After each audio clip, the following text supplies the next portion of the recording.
In this video, we are going to focus on pathogenic bacteria, and these are the bacteria that make people sick.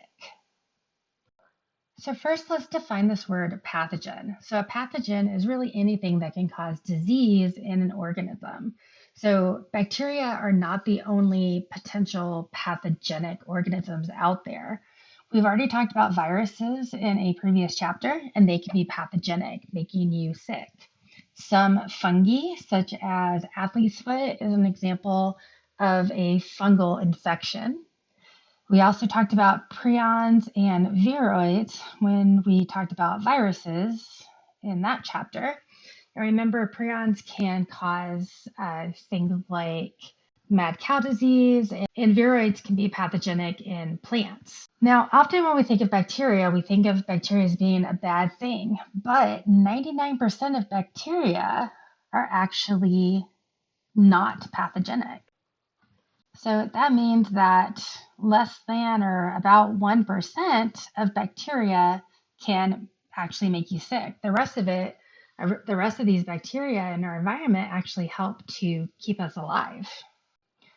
Some additional terms to help us talk about pathogens are associated with this field known as epidemiology. And epidemiology is just the study of disease transmission. And we recently went through a COVID-19 pandemic, and a lot of these terms have probably shown up in the news. You've maybe heard them or become familiar with them. So let's take a look at the specific definitions that each of these different terms means. So an emerging disease is a new disease or a disease that is spreading rapidly geographically for the first time.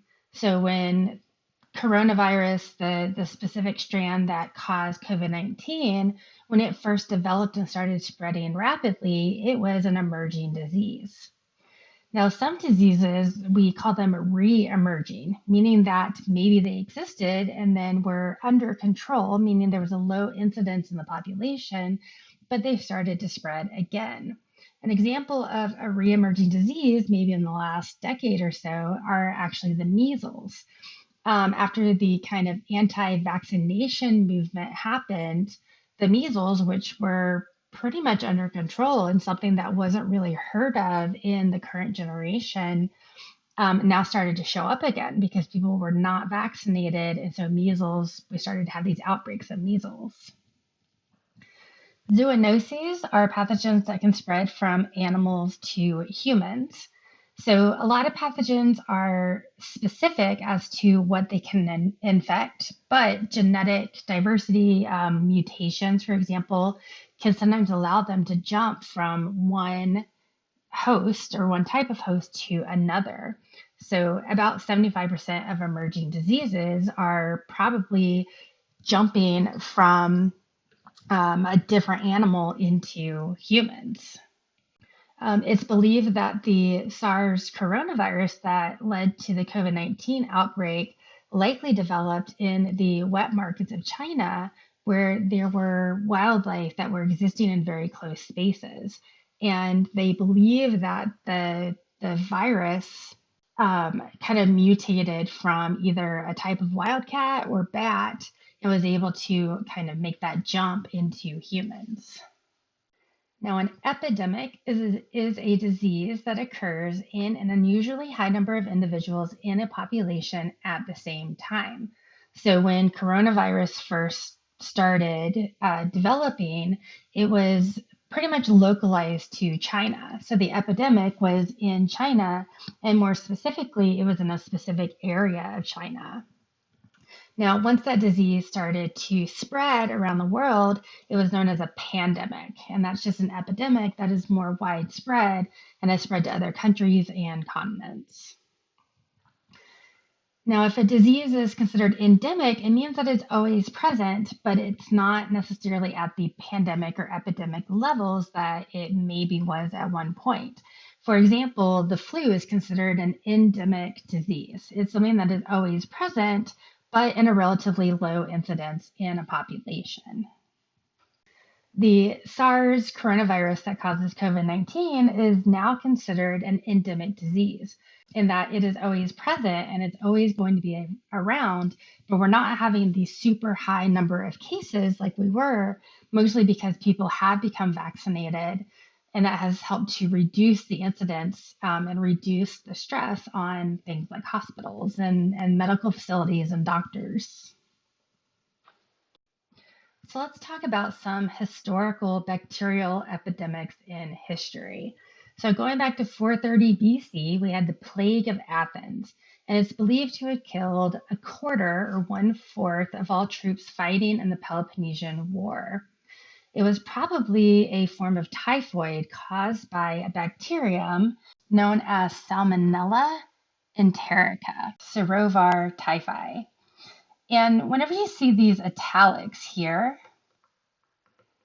this is the kind of the scientific name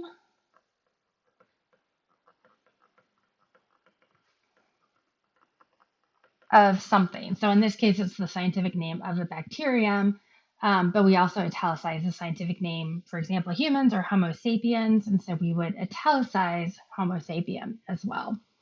And then these are some additional kind of qualifiers to the specific type of Salmonella enterica that would cause this typhoid. One bacterial epidemic that you're probably familiar with is this disease known as bubonic plague, and it is caused by a bacterium known as Yersinia pestis. And this bacterium is spread through fleas that bite rats. And then the fleas can bite humans and transmit this bacterium to the human. The kind of the effects or the symptoms, if you will, so it says causes, but we'll say symptoms, is tissue necrosis. So you can see the blackened tips of the fingers here. This is dead tissue. So that tissue is no longer alive. And this person will most likely lose their fingertips to this bubonic plague. It can also cause these buboes, which is where we get that kind of common term of bubonic plague, which is just painful, swollen lymphatic tissue.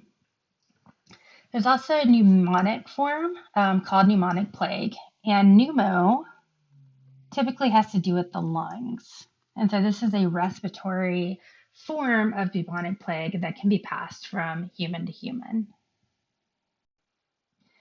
Now, bubonic plague has popped up multiple times in history. And so here are some examples of historical outbreaks that have been especially deadly.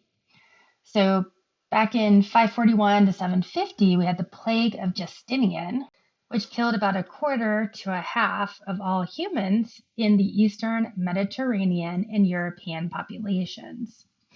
In the 1300s, there was the Black Death, and this is another epidemic of bubonic plague that broke out in China, the Mediterranean, and Europe, and is estimated to have killed about 100 million people, or about 1/4 of the human population.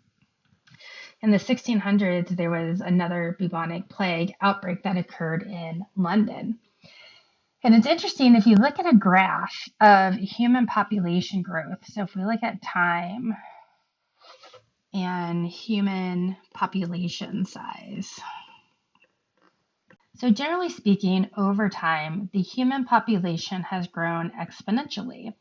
But if you were to look at the actual data, there's actually a little dip that occurs around the time of when these bubonic plagues were happening. So it was fatal and deadly enough that it actually caused a noticeable dip in the size of the human population. Now, a lot of people think bubonic plague doesn't exist anymore. We don't really hear about it anymore. But in reality, it does still exist today. So about 1,000 to 3,000 cases are reported worldwide annually. About 10 to 20 of those cases are in the US. So it's definitely in a much lower incidence. And we have these amazing things called antibiotics, which help us to treat it so it's not nearly as fatal. Remember that these historic outbreaks, we did not have antibiotics yet. So we really had no way to treat it. which made it extremely fatal. There was also just limited medical innovation.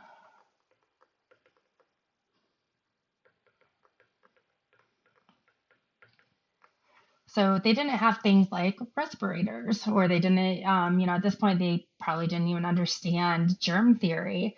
So they might not have known how it was spread. And so there was no way to understand how to prevent the spread. There wasn't a way to maybe support people as their immune system was trying to fight it off. It was pretty much if you got bubonic plague, you were on your own, and hopefully your body could fight it off. And for a lot of people, it couldn't, and they died.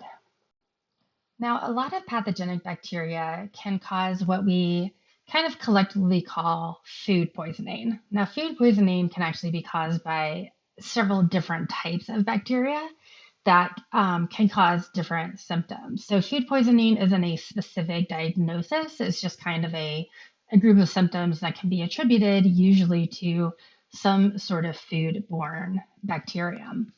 So, one cause of food poisoning is botulism, which is caused by the Clostridium botulinum bacterium. And it typically shows up in jarred or canned foods that were not maybe sterilized or sealed properly.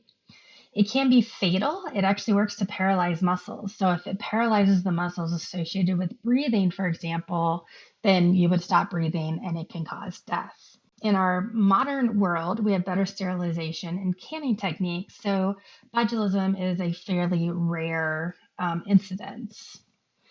Interestingly, the botulism or this bacterium, we've actually extracted uh, the toxin from it, and we actually use it therapeutically. So you've probably heard of Botox, which is kind of the original uh, it was originally developed to be used cosmetically to reduce wrinkles, mostly in the face. But you've probably noticed that it is now being used to treat things like migraines or overactive bladder or excessive sweating. So they're actually finding that we can kind of hack this toxin and use it in a clinical way that is relatively safe. E. coli is another type of bacteria that you've probably heard about, especially in the news. And it's actually a very common bacteria, and only some strains are harmful. So it's very common to have E. coli in and on your body, but it only causes problems when it's certain strains. The symptoms of an E. coli poisoning, it can cause bloody diarrhea and other gastrointestinal symptoms. It can be fatal, especially in people that are, younger or older or immunocompromised. But things like washing your vegetables really well and cooking food helps to kill it and prevent the disease or the symptoms from occurring. Salmonella is another kind of like a group of bacteria that can cause, once again, gastrointestinal food poisoning symptoms. It can be found in things like eggs, sprouts, raw poultry. This is one reason why when you're, maybe handling raw chicken or turkey, that it's really important to wash your hands and disinfect the area in your kitchen, for example, so that you're not spreading this bacteria around. It primarily causes gastrointestinal symptoms, so vomiting, diarrhea. It can be fatal, once again, typically more dangerous in vulnerable populations, such as the really young, the really old, and the immunocompromised. And the spread of it can be prevented by thoroughly cooking food. This is one reason why there are minimum recommended temperatures that you're supposed to cook things like chicken to, in order to basically, if you reach that temperature, then you know that the salmonella cannot survive and that you've killed it off. Also, proper food handling techniques, such as not cross-contaminating raw chicken with vegetables, and sanitation. So, just using things like Lysol and bleach in your kitchen in order to kill off the bacteria, that helps as well. Listeria is another bacterium that is associated with food poisoning. I know this was a big one that affected the Bluebell ice cream company not too long ago. Several years ago now. And I was really sad because I really like Bluebell ice cream.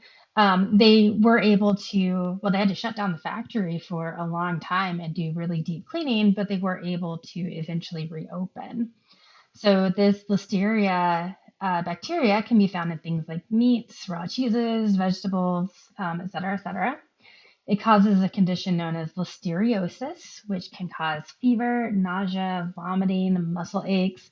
Once again, it can be fatal to vulnerable populations, and it can be especially dangerous to pregnant women, and it can lead to miscarriage.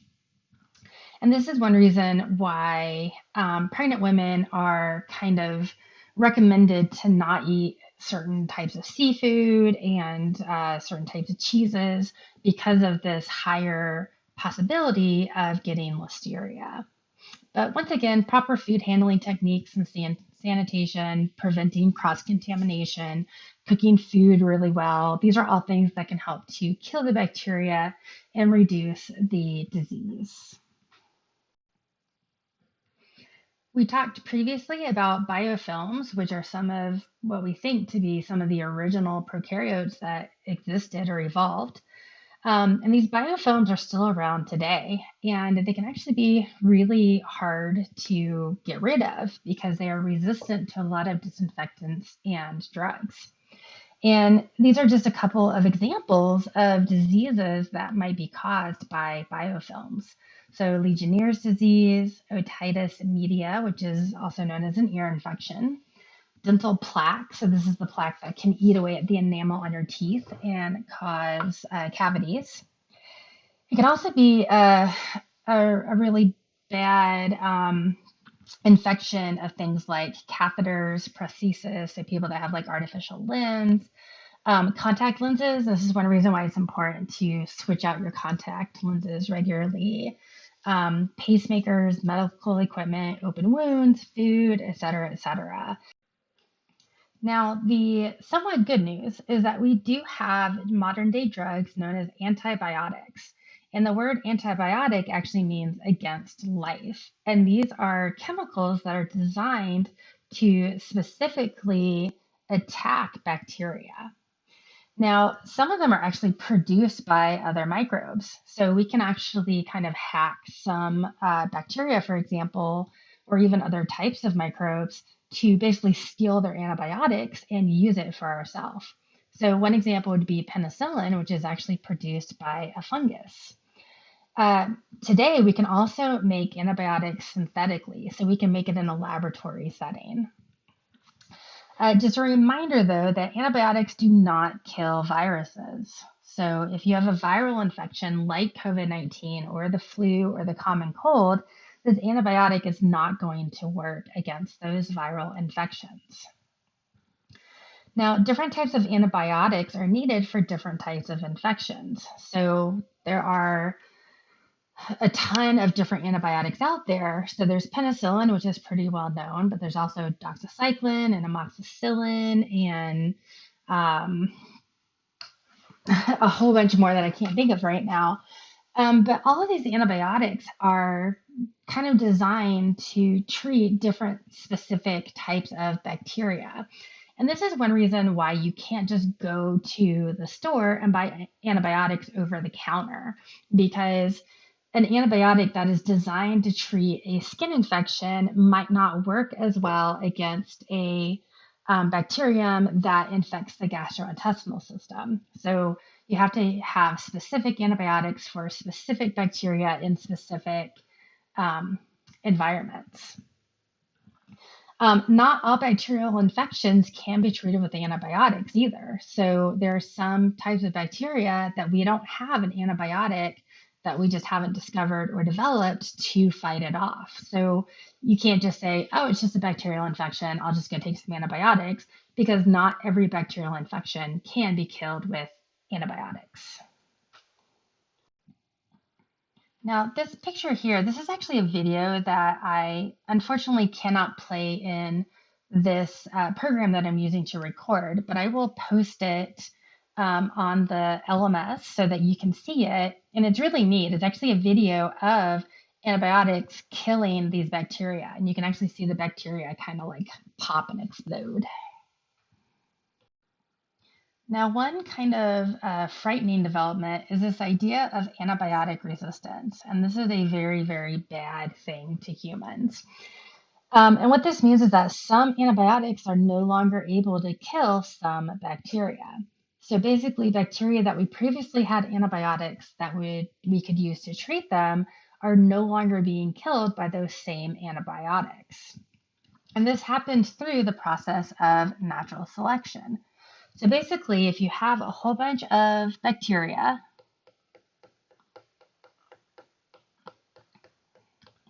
and remember our bacteria have genetic diversity due to those different ways that they share and exchange genes. And so antibiotics might come in and kill off the weak bacteria, but there might be a few bacteria that have some sort of genetic advantage that allows them to survive. And so what happens is by using antibiotics, sometimes we kill off the weak bacteria. We call it natural selection, but it's kind of artificial selection. We are actually artificially selecting the stronger bacteria to then be the ones that reproduce more. And now we have all of these bacteria that now all have this genetic advantage of antibiotic resistance. And so if that antibiotic is now applied to this colony of bacteria, they're all resistant to it and none of them get killed by that antibiotic. Now, antibiotic resistance can occur a couple of different ways. So first of all, remember binary fission. So this is a form of vertical transmission. So essentially, if you have a bacterium with an advantage and it goes through binary fission, it's going to make offspring that have that same genetic advantage. We also talked about the different ways that bacteria can essentially increase their genetic diversity. So remember, transformation, transduction, and conjugation are all ways that bacteria can pick up or somehow get DNA from somewhere else. And this DNA might carry some antibiotic resistance with it. And so, for example, with conjugation, if one bacterium has this, let's say the genome, and then these little plasmids, and let's say this plasmid has this antibiotic resistance. And during conjugation, they form this sex pilus.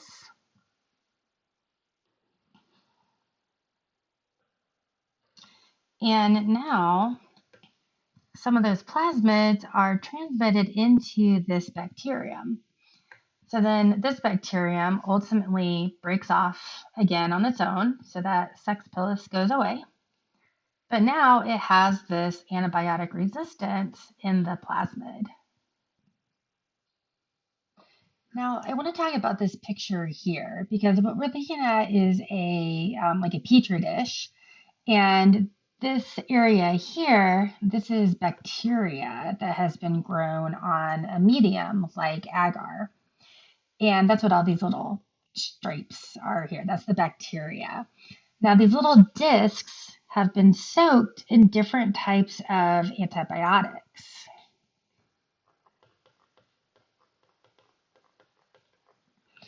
And each one has been soaked in a different antibiotic. And you can see this area where basically all the bacteria have been either killed or prevented from spreading due to the antibiotic on this disc. So you can see that certain antibiotics are more effective against this particular bacteria than others. And this might be an example of an antibiotic that this particular bacteria is resistant to. Notice that the bacteria grow right up next to the disc. Now, antibiotic resistance is a natural occurrence, but there are things that humans are doing that are accelerating how quickly it's happening. So antibiotic resistance occurs, first of all, when people take antibiotics when they are not needed. So I cannot say this enough, but if you have a virus do not ask your doctor for an antibiotic. And if your doctor gives you an antibiotic, so let's say your doctor says, oh, you have the flu, here's an antibiotic, then your doctor maybe doesn't know what he or she is talking about because antibiotics do not kill off viruses. So don't go to your doctor and demand an antibiotic if your illness is not caused by a bacteria. Not taking the full course of antibiotics is also a problem. So if your antibiotics say to take every 12 hours for 10 days, you need to make sure that you take all 10 days of the antibiotic pills. And that's because you are more likely to kill off all of the bacteria. So remember, if we've got all these bacteria, so if you, let's say you take antibiotics for 5 days and you start feeling better, or during those 5 days, you're killing off the weakest bacteria. But then let's say you stop taking your antibiotics and now these resistant bacteria are still there. They reproduce and make more resistant bacteria. So make sure you follow the instructions when a doctor does prescribe you antibiotics, and make sure you take the full course to hopefully kill off all the bacteria, all the pathogenic bacteria, and not let the strong ones survive. Also, overusing antibiotics. So, in general, a lot of livestock are given kind of preventative antibiotics, and that's usually not a good thing. And once again, it's just helping these kind of antibiotic resistant bacteria to survive and reproduce. One example of antibiotic resistant bacteria is kind of more commonly known as MRSA, which is short for methicillin resistant Staphylococcus aureus. And so this is the bacteria here, the Staphylococcus aureus. And methicillin is a type of antibiotic. And so this particular strain of staph infection is resistant to many common antibiotics. And it can be really, really dangerous. It can actually be fatal in some people. So it can infect skin, blood, lungs, urinary tract, etc. It's often transmitted between people in close quarters. So it unfortunately happens a lot in things like hospitals, nursing homes, prisons, group homes, etc., etc. It can cause these, you can see this picture here, it can cause red, painful, swollen, pus-filled boils on the skin. And it can lead to fatigue, fever, and coughing. Wounds that won't heal are often infected with this MRSA. And as I mentioned, it can be fatal and it can be really hard to treat because the bacterium has developed this resistance to common antibiotics.